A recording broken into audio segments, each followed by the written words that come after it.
Gabi ka na galing sa iyong group study sa bahay ng kaklase mo. Kailangan na kasi para makapasa ka sa exam mo sa darating na Biyernes.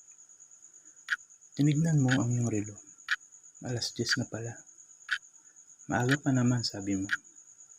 Ngunit ang problema mo lang ay yung daan pauwi sa inyo. Liblib kasi yung dadaanan mo. Masukal at madilim. Di kasi inaayos ng humahawak sa lugar niyo ang daanan. Maputik pa rin ang daanan dahil hindi pa ito sementado at malubak dahil sa mga bato. Napabuntong hininga ka na lang. Napaisip ka rin na sana nag-overnight na lang ako sa klase ko. Pero huli na ang lahat. Bumaba ka na sa habal-habal na sinakyan mo at tanaw na ang daan uwi. Kapag ganitong mga oras, halos wala nang dumadaan sa kalye na to. Nagsimula ka ng maglakad. Tumingin ka sa likurang dinaanan mo. Walang tao. Wala kang makakasabay sa pagdaan pa uwi. Umaasa ka pa naman na may tao pang iba na maglalakad. Kaso mukhang ikaw lang talaga mag-isa. Dala ang iyong cellphone, binuksan mo ang flashlight nito para magsilbing ilaw. Di kayang liwanagan ng sinag na buwan ang kadiliman ng daan.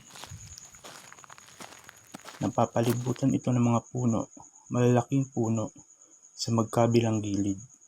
Na kapag tumingin ka sa itaas, ay nagsasalubungan na ang magkabilang puno, kaya hindi makapasok ang liwanag ng buwan. Ayaw mo man tumuloy, nagsimula ka na ulit maglakad. Isa sa mga problema nito, mataas ang imagination mo. Kung ano-ano yung naisip habang naglalakad. Habang tumitingin-tingin ka sa malapit, parang lalong lumalawak ang daan at lumalayo. Parang di ka umaalis sa pwesto mo, ngunit patuloy naman ang iyong lakad. Kakaiba ang daanan na ito. Wala man lang tunog ng kuliglig o anumang insektong panggabi. Kahit lamok wala. Nakakabinging katahimikan lang ang iyong maririnig. Yun lalo ang nagpakaba sa'yo. Patuloy ka pa rin sa paglalakad. Diretso lang ang tingin. Nakakatakot tingnan ang mga punong naglalakihan sa paligid. Pakiramdam mo ay parang may mga nakatingin. Ano yun?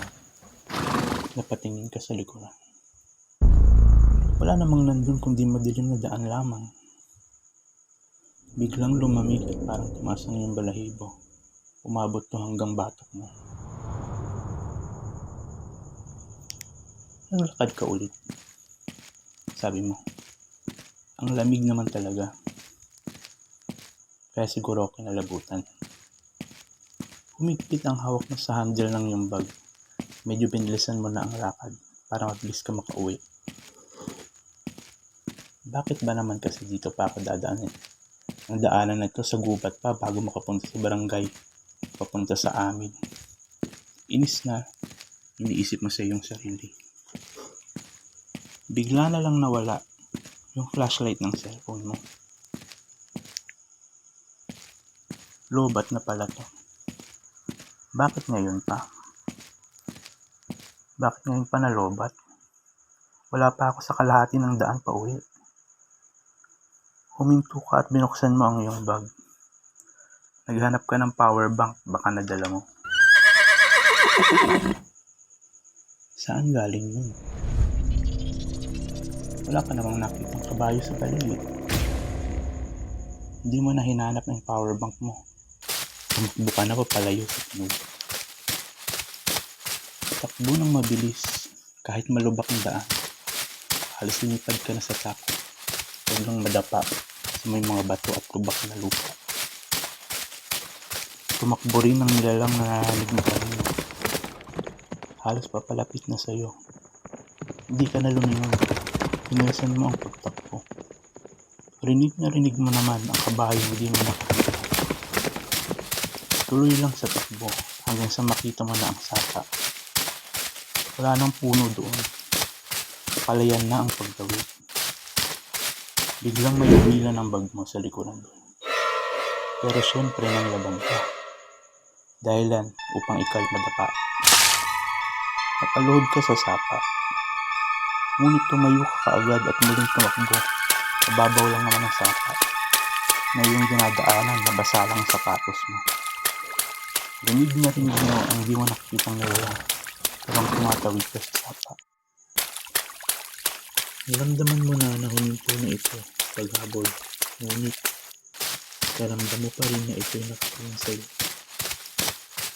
Huminto ka na sa tabi ng bukid at pagod na pagod, sumandal ka na lang sa poste na may ilaw. Di mo maiwasang tumingin sa kabilang daan, doon sa may gubat.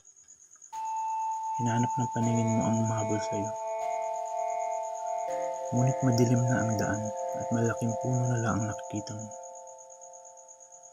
Wala na yung sumusunod sa'yo. Nagpatuloy ka na lang maglakad pa uwi. At sinabi mo sa sarili mo na di ka na uuwi mag-isa. Lalo na pag 10 oras na ng gabi.